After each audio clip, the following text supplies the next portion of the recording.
Olá, tudo bem?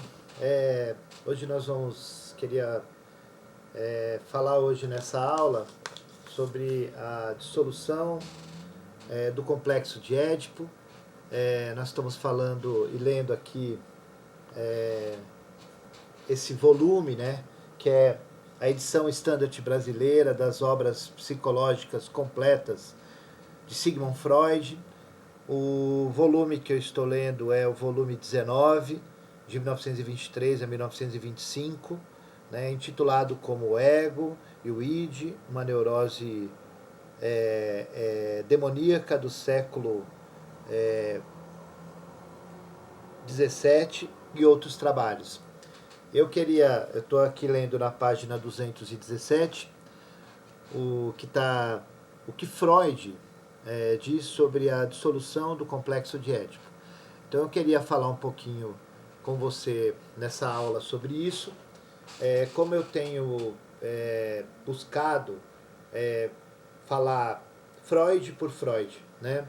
Então, nesse estudo que eu estou fazendo e quero te colocar a par, que é um estudo profundo de algumas coisas sobre Freud e sobre um tratamento mais contemporâneo. Então, nessa parte que você está fazendo esse lato sensu livre, né, eu queria ler para você, porque uma das coisas mais importantes que tem quando você está estudando um pensador é você ler aquilo que ele escreveu verdadeiramente. Aí você aprende com aquilo que ele te ensinou e não aquilo que os outros dizem que ele falou, né? Então eu queria ler esse livro, essa parte desse livro. Estou lendo o volume 19 das obras completas de Freud, e ele começa falando assim. Então eu estou lendo A Dissolução do Complexo de Édipo. Em extensão, sempre crescente, o complexo de Édipo revela sua importância como um fenômeno central do período sexual da primeira infância. Ou seja, para a gente ir entendendo, né? O complexo de Édipo, para Freud, ele vai acontecer. Freud, através do aparelho psíquico dele, ou no aparelho psíquico sexual, toda criança, toda pessoa, todo sujeito vai passar por três fases: a fase oral, a fase anal e a fase fálica. Entendendo que a fase oral, segundo Freud, vai ser a fixação vai ser a neurose histérica. Na fase anal, a fixação vai ser a neurose obsessiva. E na fase fálica, a fixação vai ser a fobia. E logo depois que a criança chega ou está na fase fálica, ela vai passar pelo complexo de Édipo. Ou seja, ela vai reconhecer que o menino é menino por ter o pênis e a menina vai reconhecer por não ter o pênis, né?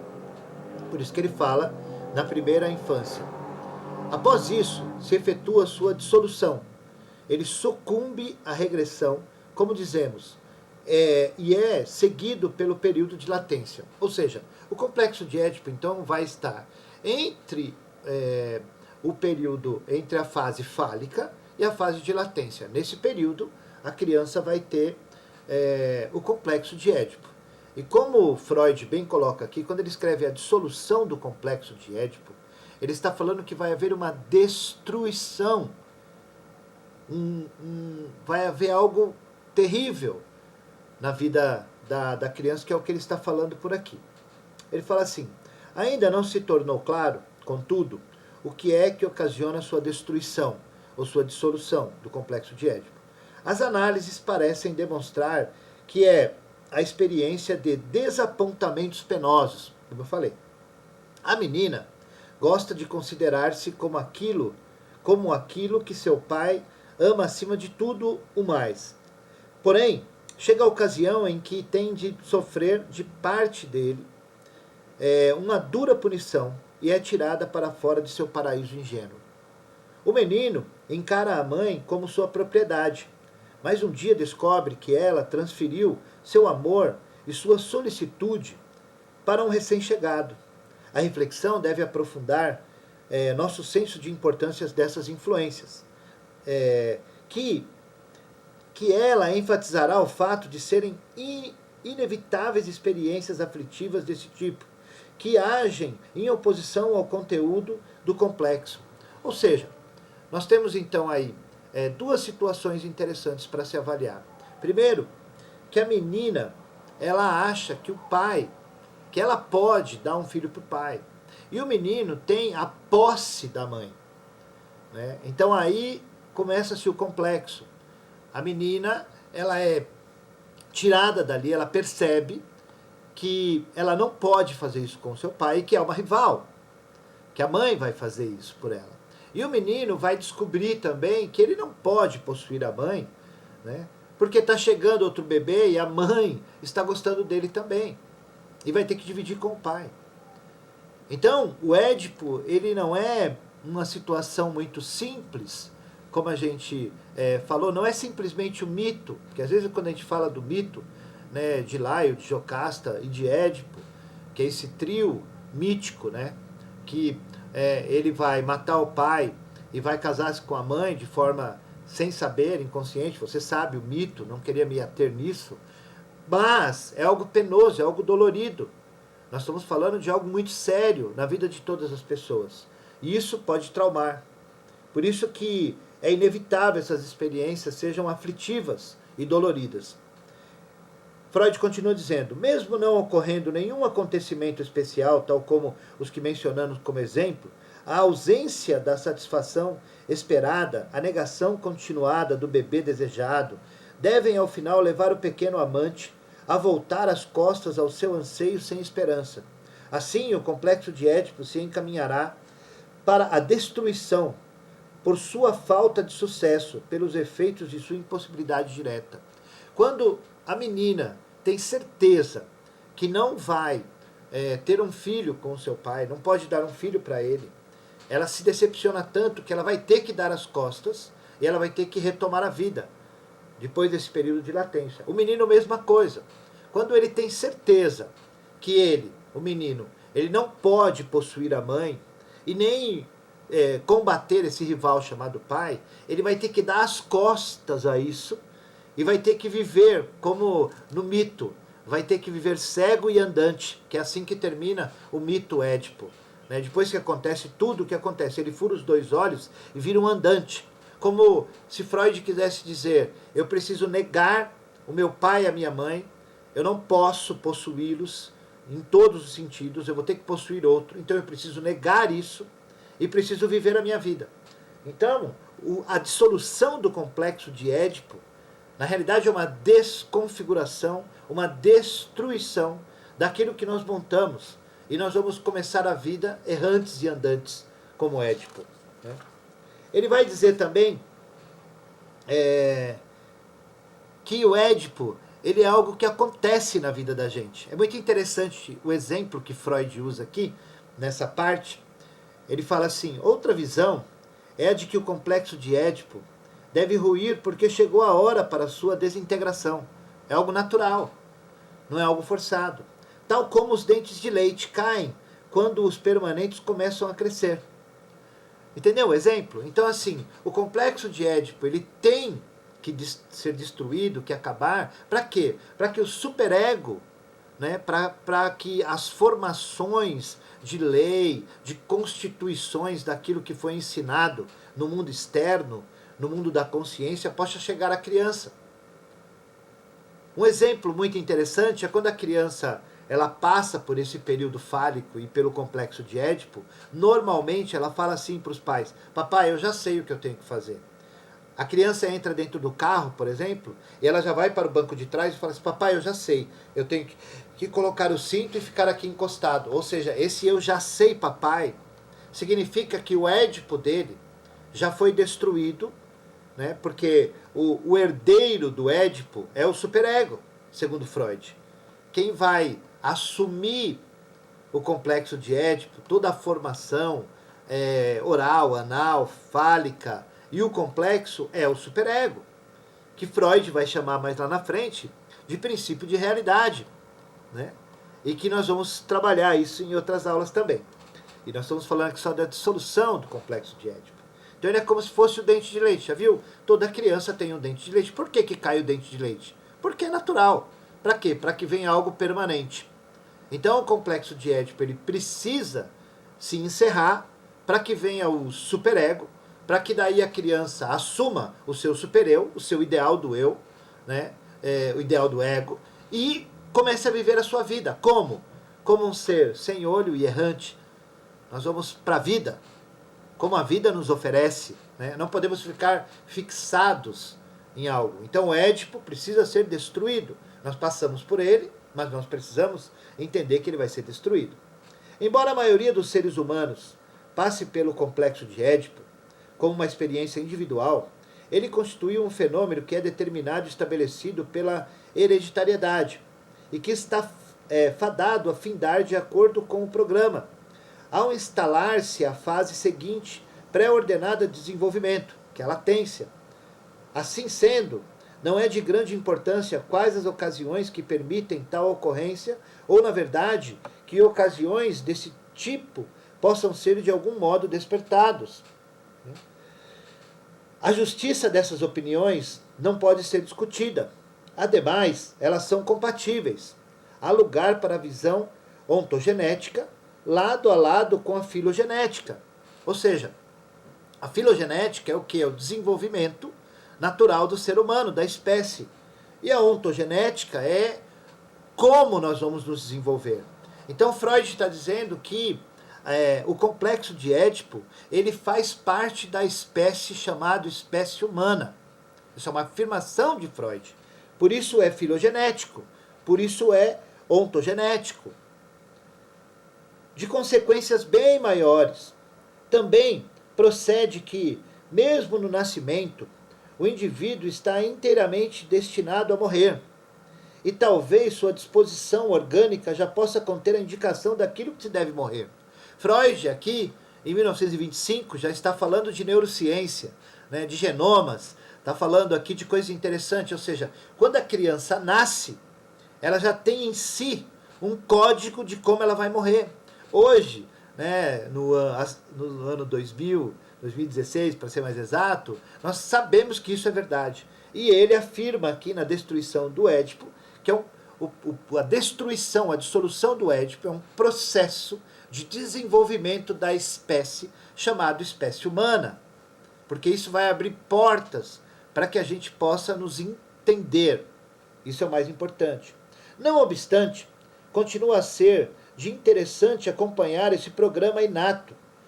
É executado de que maneira nocivas acidentais exploram sua disposição. Ultimamente, nos tornamos mais claramente cônscios que antes de que o desenvolvimento sexual de uma criança avança até determinada fase, na qual o órgão genital já assumiu o papel principal. Esse órgão genital é apenas o masculino, ou mais corretamente, o pênis, o genital feminino, permaneceu irrevelado. Foi aquilo que eu afirmei logo no começo. Freud, ele não trata a menina e o menino. Freud trata a criança. E, segundo ele, há um desenvolvimento da criança até a fase fálica, que quando o menino descobre que é menino e a menina descobre que é menina. Até ali, as crianças não têm essa noção, segundo Freud. Por isso que precisa do complexo de Édipo, para chamar a atenção para os órgãos genitais. E aí precisa ter a destruição do complexo de Édipo. Por quê? Porque a gente não pode ficar com a mãe e nem a menina com o pai. O menino com a mãe e a menina com o pai. E nem um com o outro. A vida, nós vamos ter outras escolhas. Então o Édipo faz parte do processo da vida. Entendem isso? Essa fase fálica, que é contemporânea do complexo de Édipo, como eu falei, não se desenvolve além até a organização genital definitiva, mas é submersa e sucedida pelo período de latência. Então Freud, mais uma vez, está nos certificando que ele trata a criança numa certa idade, na fase oral, perto do nascimento, na fase fálica e na fase oral, anal e fálica, que vocês já estudaram isso. Seu término, contudo, se realiza de maneira típica e em conjunção com acontecimentos de recorrência regular. Quando o interesse da criança do sexo masculino se volta para os órgãos genitais, ela revela o fato manipulando-a frequentemente e então descobre que os adultos não aprovam seu comportamento. Mais ou menos diretamente ou mais ou menos brutalmente pronunciam uma ameaça de que essa parte que é tão altamente valorizada lhe será tirada. Geralmente é de mulheres que emana a ameaça. Com muita frequência, elas buscam reforçar sua autoridade por uma referência ao pai ou ao médico, os quais, como diziam, levantarão a cabo a punição. Mitigam a ameaça de maneira simbólica, dizendo à criança que não é o seu órgão genital, que na realidade desempenha um papel passivo, que deve ser removido, mas sim sua mão, que é culpada do ativo. Ou seja, a mãe fala, tira a mão daí. Tire a mão daí. Esse tire a mão daí é, a minha mão é ativa, ela vai até lá. E o fato de eu manipular a minha parte genital, tanto o menino como a menina, é bloqueado pelos pais e pelos adultos. Os pais aqui no sentido daqueles que cuidam da criança. Acontece com especial frequência que o menininho seja ameaçado com a castração. Não porque brinca com o pênis, com a mão, mas porque molha o leito todas as noites e não pode ser levado a ser limpo. Os encarregados dele se comportam como se essa incontinência noturna fosse resultado e prova de ele estar indevidamente interessado em seu pênis. E provavelmente tem razão. De qualquer modo, a enurese na cama, de longa duração, deve ser igualada à poluição dos adultos, e em uma expressão da mesma excitação dos órgãos genitais que impediu a criança a masturbar-se nesse período. Por isso que a gente acredita que a masturbação é um pecado e vai te gerar muito problema. Na realidade é porque nós somos privados, quando nós éramos crianças, por nossos pais, e depois a gente tem a poluição, como eu falei, né? E Freud vai falar muito bem disso. Bem, é minha opinião ser essa ameaça de castração o que ocasiona a destruição da organização genital fálica da criança. O fim da fase fálica é quando acontece a castração, é quando acontece a ordem de que você não pode mais mexer nas suas partes genitais. Enquanto você era criança, você podia. Chega uma hora, você é proibido por aqueles que cuidam de você, seja quem for, pai, mãe, seja quem for. E aí você perde essa fase fálica, né? E aí você entra na fase do complexo de Édipo. Não de imediato, é verdade, e não sem que outras influências sejam também aplicadas, pois para começar o menino não acredita na ameaça, ou não obedece absolutamente, né? Porque você dá a ordem de um menino, da menina, não mexer mais nos órgãos genitais, e nós vamos aprender a mexer no banheiro, a mexer à noite. Então a gente não acredita, a gente acredita até a página 10. E depois nós vamos fazer aquilo que nós queremos. E ali nós, como foi falado, nós já estamos assumindo o superego do pai e criando o nosso supereu, criando as nossas regras para as regras que foram embutidas dentro da gente. Conseguem captar isso? Muito bem. A psicanálise, recentemente, ligou importância a duas experiências, porque todas as crianças passam e que, segundo se presume, se preparam para a perda de partes altamente valorizadas do corpo. Essas experiências são a retirada do seio materno, a princípio de modo intermitente e mais tarde definitivamente, e a exigência cotidiana que lhes é feita para soltar os conteúdos do intestino. Não existe, porém, prova que demonstre que, ao efetuar-se a ameaça de castração, essas experiências tenham qualquer tipo de efeito.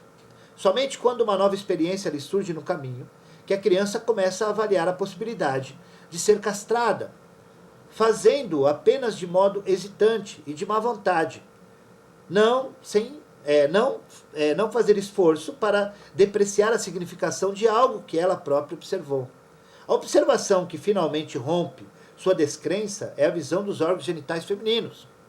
Mais cedo ou mais tarde, a criança, que tem tanto orgulho, tem de posse de um pênis, tem uma visão da região genital de uma menina e não pode deixar de convencer-se da ausência de um pênis numa criatura assim semelhante a ela própria. Com isso, a perda de seu próprio pênis fica imaginável e a ameaça de castração ganha efeito adiado. Ou seja, a criança chega uma hora, o menino, ele acaba olhando para a menina, acaba vendo, ou vendo a mãe. E o que ele vê? Ele não vê uma vagina. O menino vai ver que aquela criança que até outro dia brincava com ela não tem pênis. Mas era uma criança igual. E aí ele vai olhar e falar assim, bom, de repente cortaram o pênis dela. E se cortaram o pênis dela e ela é igual a mim, vão cortar o meu também. E aí é quando nasce a castração. A sensação de castração vem acompanhado com o Édipo, que vem acompanhado da fase fálica. Ou seja, da fase fálica que vem o Édipo, que vem a castração. E dali que vem todas as neuroses. Porque na realidade é uma imaginação, é uma fantasia de que algo vai acontecer. Mas na realidade não está acontecendo nada. Tudo isso está acontecendo no seu inconsciente. É isso que Freud está dizendo aqui na Dissolução do Complexo de Édipo, no volume 19, na página 220, né, de 1925. Não devemos ser tão míopes quanto a pessoa encarregada da criança, que ameaça com a castração, e não devemos desprezar o fato de que nessa época a masturbação de modo algum representa a totalidade da vida sexual. Como pode ser claramente demonstrado, ela está na atitude edipiana para com os pais. Sua masturbação constitui apenas uma descarga genital de excitação sexual pertinente ao complexo. A criança começa a se masturbar porque ela precisa pôr para fora esse desejo que ela não sabe que tem. Eu não estou aqui afirmando que a criança tem desejo pela mãe, ou nem o menino pela mãe, a menina pelo pai. Mas é algo inconsciente de desejo, de força, como Freud nos ensina na primeira tópica, que existe uma carga e que vai ter uma descarga. Entende isso?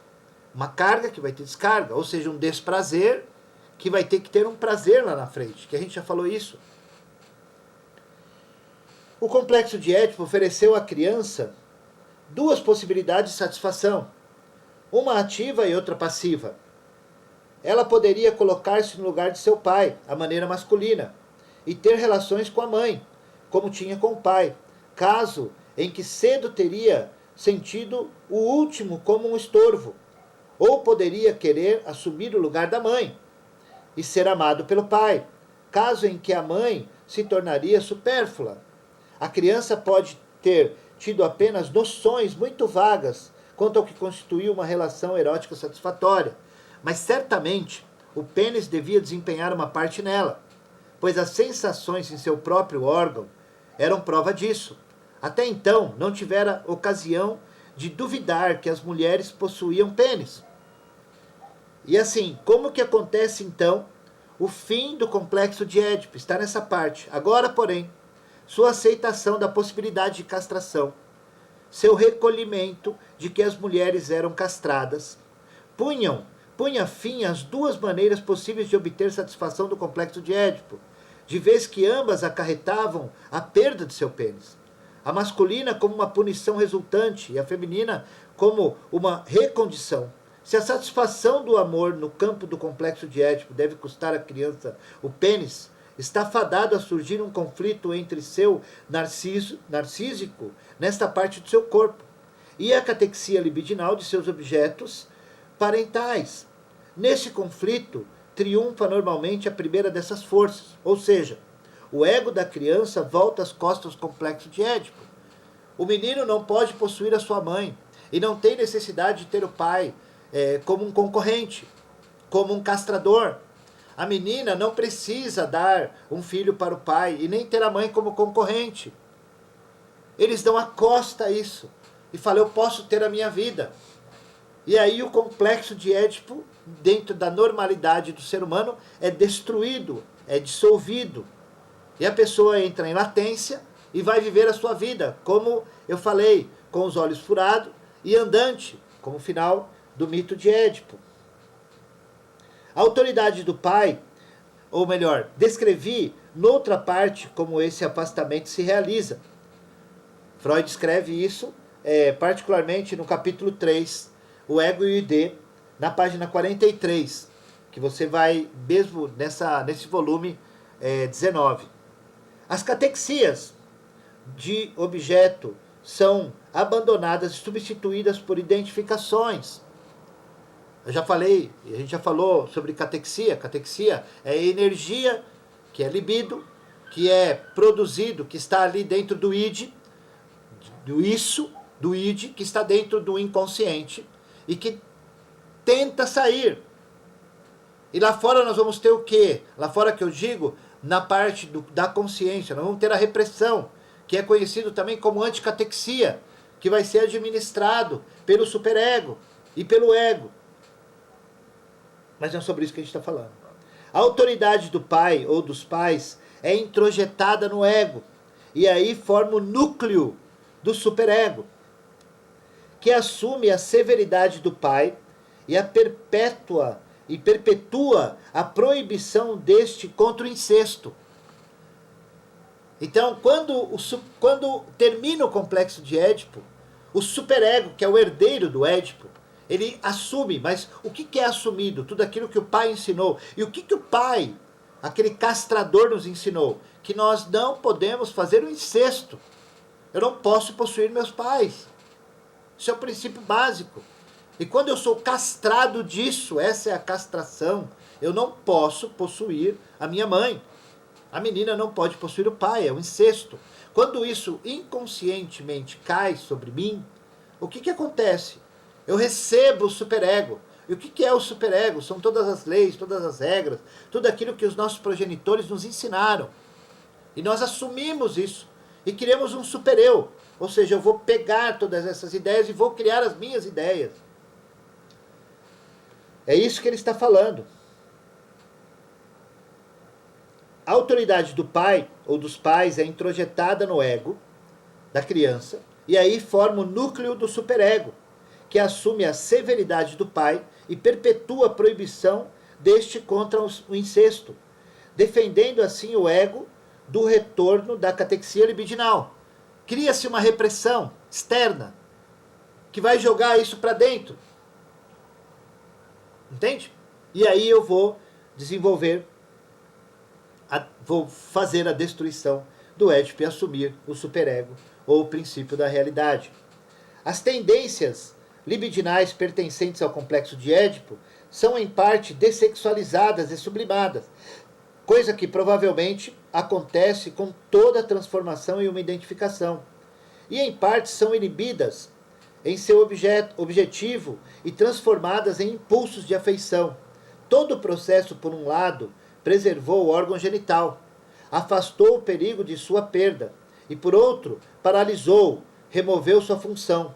Esse processo introduz o período de latência, que agora interrompe o desenvolvimento sexual da criança. Ou seja, a criança, quando ela resolve o seu Édipo, ele é dissolvido, destruído, ele sabe que ele não vai perder o pênis e que a menina não tem mesmo o pênis. O que acontece? Ele entra num processo de relaxamento. Freud vai chamar de latência. Né? E o que é esse processo de latência? É quando a criança vai voltar a sua atenção para o mundo exterior. Ele vai querer ter amigos, ele não está muito preocupado com a vida sexual. Ele se protege, todo mundo que tem criança sabe. Ele vai se relacionar com os amiguinhos, com os amigos, com os amigos da escola. E é por aí que vai. Freud vai chamar de período de latência, que agora interrompe o desenvolvimento sexual da criança. Não vejo razão para negar o nome de repressão ao afastamento do ego diante do complexo de Édipo, que foi o que eu falei, a anticatexia, que é a repressão. Embora repressões posteriores ocorram pela maior parte a participação do superego, que nesse caso está apenas sendo formado. Então, quando acontece a destruição, a dissolução do complexo de Édipo, você tem o quê? O superego nascendo dentro desse sujeito. O processo que descrevemos é, porém, mais que uma repressão. Equivale, se for idealmente levado a cabo, a uma destruição e abolição do complexo. Plausivelmente, podemos supor que chegamos aqui à linha fronteiriça, nunca bem nitidamente traçada, entre o mal e o patológico.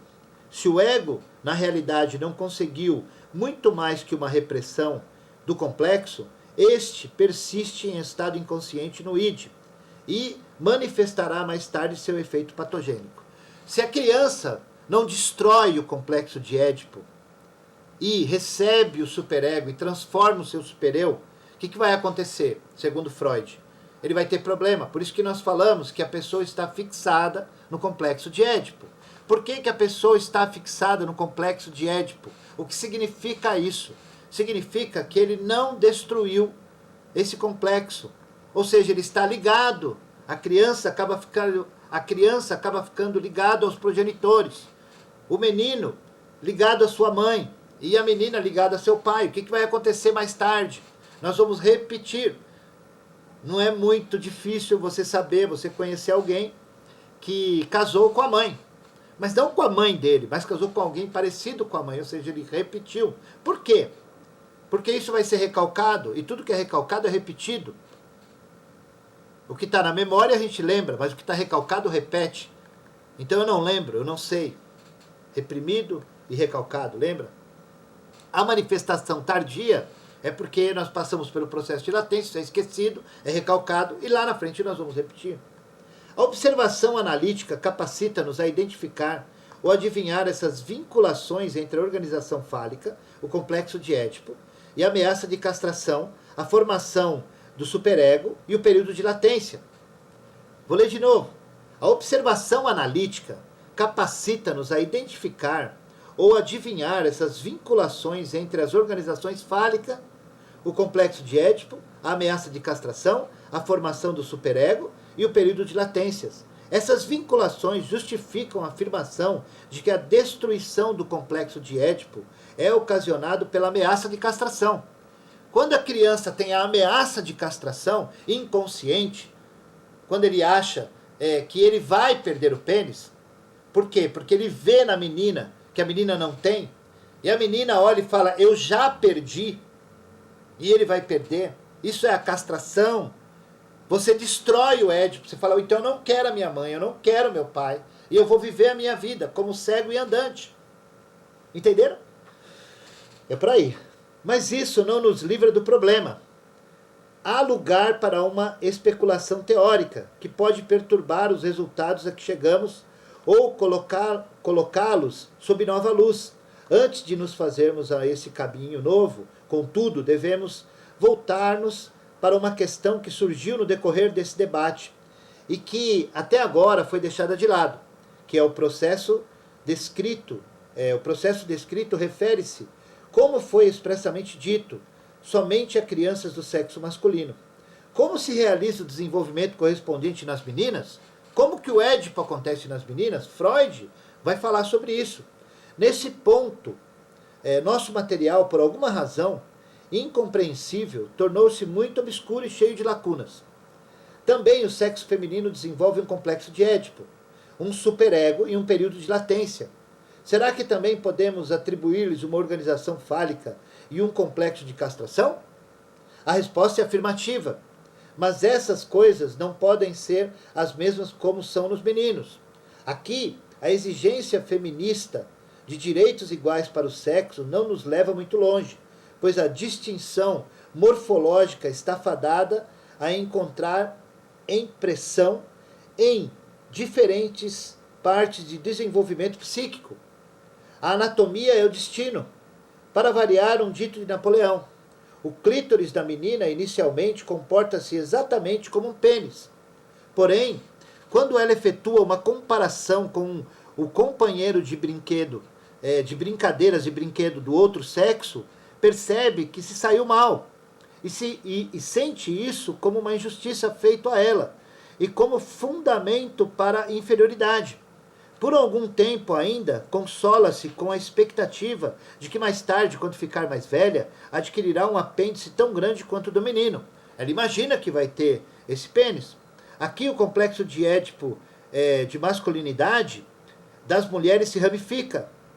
Uma criança do sexo feminino, contudo, não entende sua falta de pênis como sendo um caráter sexual. Explica, presumindo que em alguma época anterior possuíra um órgão igual, grande e depois perdeu por castração. Ela parece não entender essa inferência de si própria para outras mulheres adultas, e sim, inteiramente segundo as linhas da fase fálica, encará-las como possuindo grandes e complexos órgãos genitais, isto é, masculinos.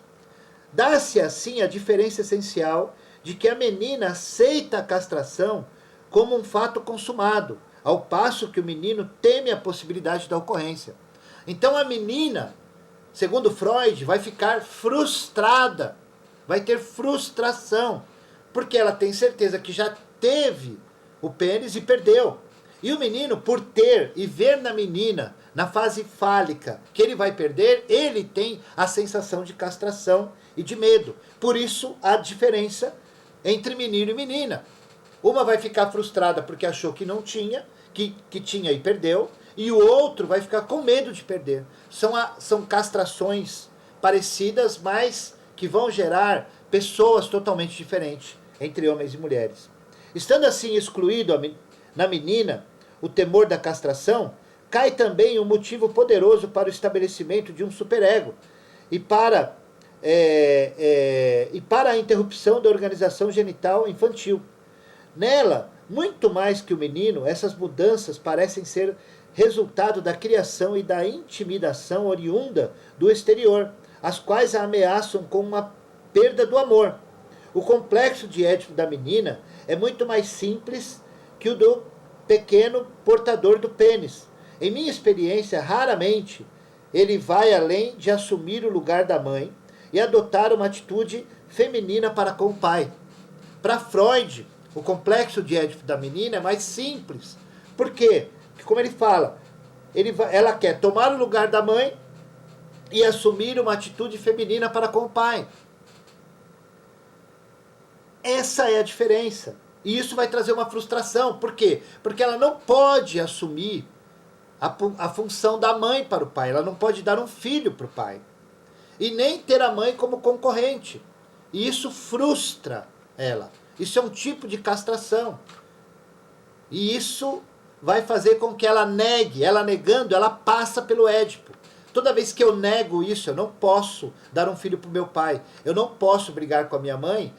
Quando eu faço isso, eu destruo o Édipo. Eu destruindo o Édipo, eu assumo o superego. E aí vou tocar a minha vida.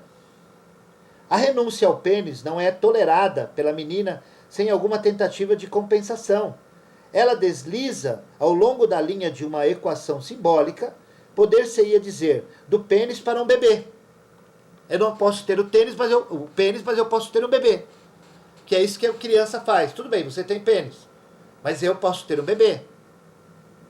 E esse fato de ter o bebê vai gerar essa castração, como a gente falou. Tendo essa castração, eu destruo o Édipo, eu destruindo, dissolvendo o Édipo, eu assumo o superego. Com o superego eu crio o meu supereu e vou ter uma vida normal, neurótica e normal. Porque quando eu assumo uma castração, eu vou assumir minha fantasia, assumindo minha fantasia, eu assumo a neurose das fases anal, oral, anal e fálica. Eu vou ser uma pessoa histérica, ou eu vou ser uma pessoa obsessiva, ou eu vou ser uma pessoa fóbica, né? Mas sob controle, porque eu vou trabalhar isso na fantasia. Seu complexo de Édipo, da menina, culmina em um desejo, mantido por muito tempo, de receber do pai um bebê como presente. Dar-lhe um filho.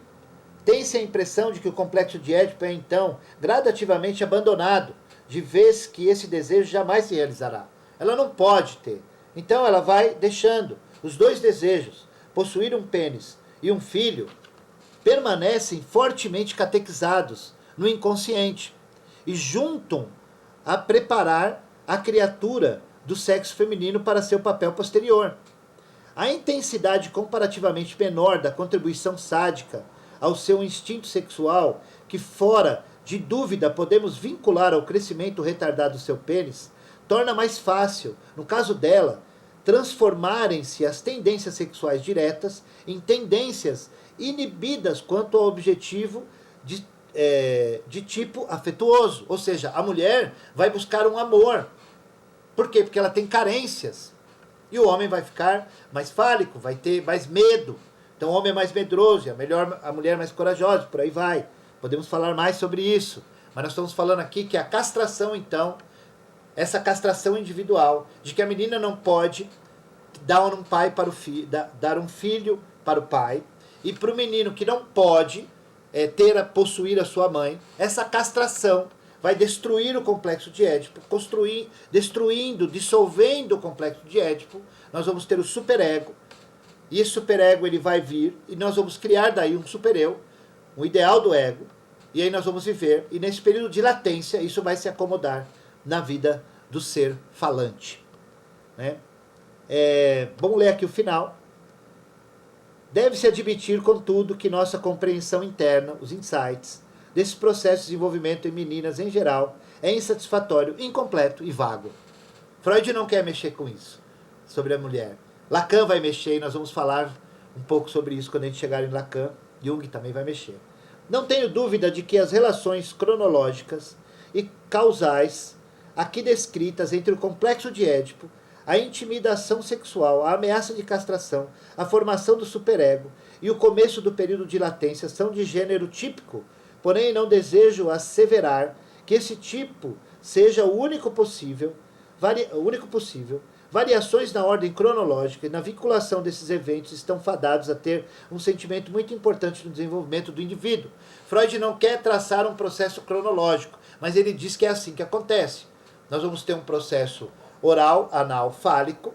No fálico nós vamos ter o complexo de Édipo, que vai vir com essa questão da castração, que é o quê? A menina não pode dar um filho para o pai, e nem o menino pode possuir a mãe do incesto, e eles vão renegar isso. Renegando isso, eles recebem o superego e vão viver a sua vida, começando pelo período de latência e depois voltando para a vida ativa e tendo a sua vida com normalidade. Desde a publicação do interessante estudo de Otto Rank, né, a própria conclusão obtida através dessa modesta investigação, no sentido de o complexo de Édipo do menino ser destruído pelo temor da castração, não pode ser aceita sem maior discussão. Não obstante, parece-me prematuro entrar atualmente em um debate tal e talvez desaconselhável iniciar uma crítica ou uma apreciação da opinião de Rank, sem ou nessa conjectura. Eu li aqui, nós falamos durante 40 minutos, no volume 19